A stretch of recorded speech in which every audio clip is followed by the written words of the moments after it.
The rise of Islam is real here in the United States. It's the fastest growing religion across America, and it's nearly doubled in size over the past 2 decades. Muslims aren't just outpacing the nation in birth rates, they're also out-converting Christians. Nearly a quarter of all U.S. Muslims are converts, and most of them used to be Christians. While Christian churches are losing members, mosques are gaining members, and they're keeping them. And today I'm here in Minnesota, home to one of the largest Muslim populations in all of America, to witness the rise firsthand. I'll be speaking with Muslims, Christian Americans, all Americans, entering in the mosque, asking the questions you guys want answered, from 9/11 to Sharia law, everything in between. There are no questions that are off the table for this video. And now let's hit the streets and see what's happening. And to see the rise of Islam firsthand, we head to Cedar Riverside in Minneapolis to see how much the Islam community has grown inside of this community inside of America. And why do you think so many people are converting to Islam here? It's the #1 growing religion here in the United States. Well, it's not only the growing, it's the fastest growing religion in the world.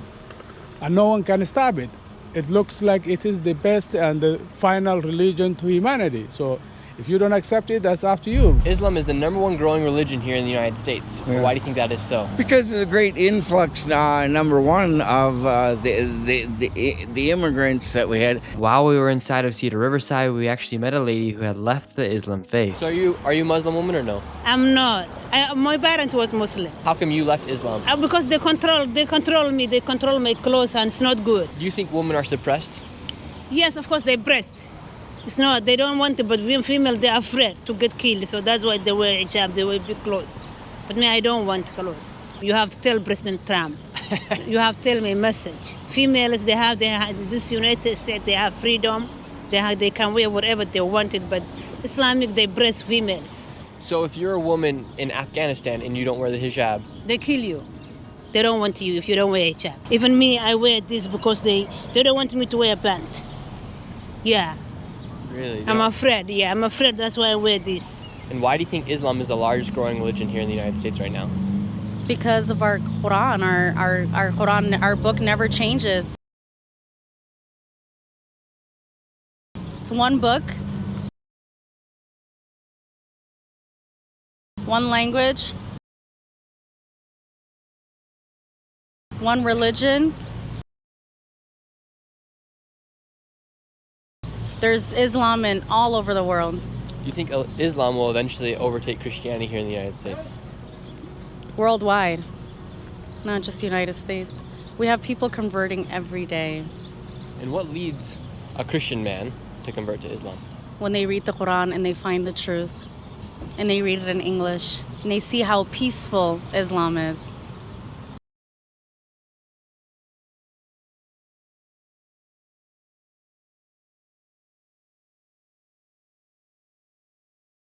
And could you shake a man's hand? No. Do you find that interesting that women can't shake other men's hands? No, I don't find that interesting.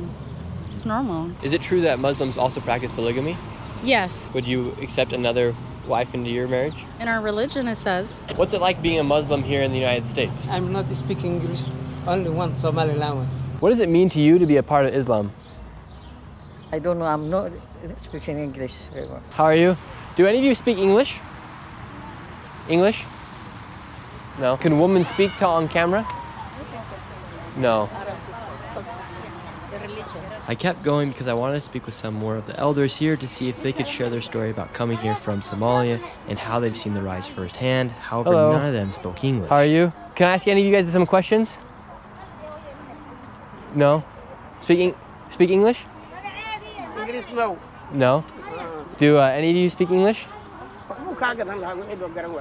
I then found someone who I could speak with and ask the controversial questions. And what do you say about what happened on 9/11, or those when people say Allah Akbar or things like that? I thought it's tragedy. Would you say that's a misrepresentation of the true Islam, or do you think It definitely is misinterpretation. True Islam doesn't believe in violence. After a few interviews, somebody came up to us angry because we were asking people about the rise of Islam inside this My name community. is Dick Shirley. What are you doing? My name is Dick Shirley. I'm a YouTuber. We're doing a video on the rise of Islam here in the United States. The rise of Islam. Yeah, it's the #1 converting religion. The rise of Islam.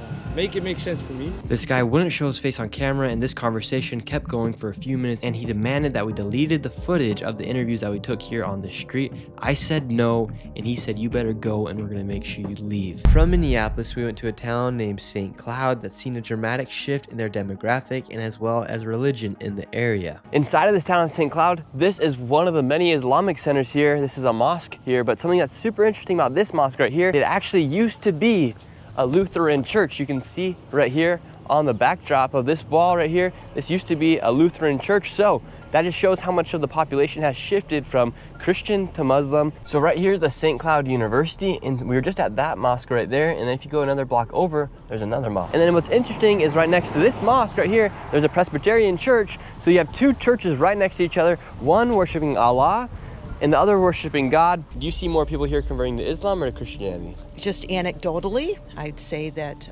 Islam's on the rise here. I do know Christianity, including our denomination here in St. Cloud, is not growing. It's actually declining. Do you see any conflicts with Islam and Christianity? Oh, absolutely. Do you think Islam and Christianity can coincide here inside of this town? I think when they get the majority, like there's more people that practice Islam, I think that it will take a different form. I think up until that point we can coexist, but history's shown that when the Muslim community gets majority in areas, they tend to behave differently. So I challenge you to go and look at the growth of the Somali refugee population, because they're the ones that really put a demand on the desire for Islam. Was Minnesota took a lot of Somali refugees, and many of them were placed here in St. Cloud. After speaking with the lady from the Presbyterian church, I headed over to one of the mosques to try and speak with some of the people inside. English? Speak English? No. How are you? Good. Good. How would you describe the rise of Islam here inside of Minnesota, or inside of St. Cloud? We have talked to. It's coming. And are you from Somalia? Yes. And what year did you come here? Come here at 19. And how long have you lived here for? 8 years. 8 years. And where are you from? Somalia, Mogadishu. And why are a lot of Somalians choosing to come here to Minnesota? Different reasons, family, wages, a lot of different reasons. All right, so I'm leaving the building right now. Try my best to speak with the people inside. A lot of them didn't really speak English. However, now we're gonna go to other mosque because now it is the time for prayer. So we're gonna head over to another one, see if we can talk to some more people as well. And we're about to go into prayer right now. You can come in, take your shoes off. I can grab you a chair to sit in. Okay. You can record us.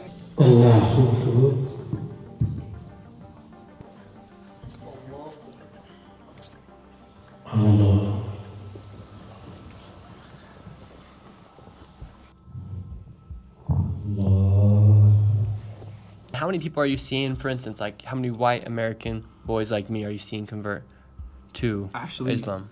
So I'm a close friend of one of them. I wish he was here today so he could talk to you. Originally he's Irish. His family had lived in Minnesota for the past, I would say, 70 years. His great-grandparents came early on during the early 1900s, and he recently accepted Islam, I would say, 2 years ago. And when I was talking to him, he accepted Islam through reading the Quranic literature, you know? So what's the difference between you and somebody who's been radicalized? Well, the difference between me and someone who's been radicalized is this. Most people who have been radicalized for a political gain, not for a theological gain.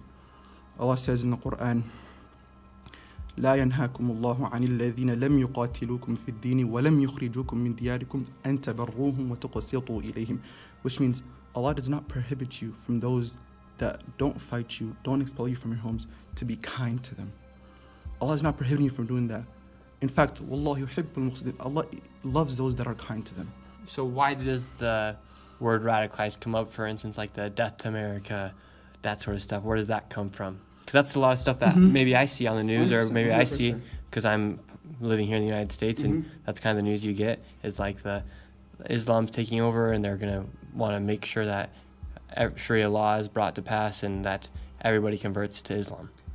Well, there's this misconception about Sharia law. everybody sees Sharia as this law that puts everybody that's not a Muslim under this radical military rule that you either comply with what the government says, or you're punished. No, Sharia law is really simple. A big part of Sharia law is this. The Prophet, may peace be and blessings be upon him, said, "It is not befitting for you to go to sleep with your belly full with food while your neighbor is hungry." Sharia law is not a political rule. What's specifically funny to me is the right-wing media and the radical Islamists, as I put it, both view the Quran in the same way. They both view the Quran as some war-fighting material that the Islamists use to, prove their point, and the radical right use to prove their point against Islam. And when people talk about the takeover of Islam, or for instance, they talk about how the Somalians are taking over Minnesota, and they believe it's part of Sharia law. Is that true or not true with what Sharia law says? Well, no part of Sharia law says go into a land, subjugate its people, do this, do that. Going out, when the Prophet would send missionaries to Christian nations, he didn't tell them to, hey, go there, yell at them, yada, yada, yada, do this. No, he said, be like them, dress like them, talk to them, help them, introduce them to Islam gradually. I'm not just gonna go in there and say, hey, this is Islam, take it. If you don't, I'm gonna do something to you. No, it's a gradual thing.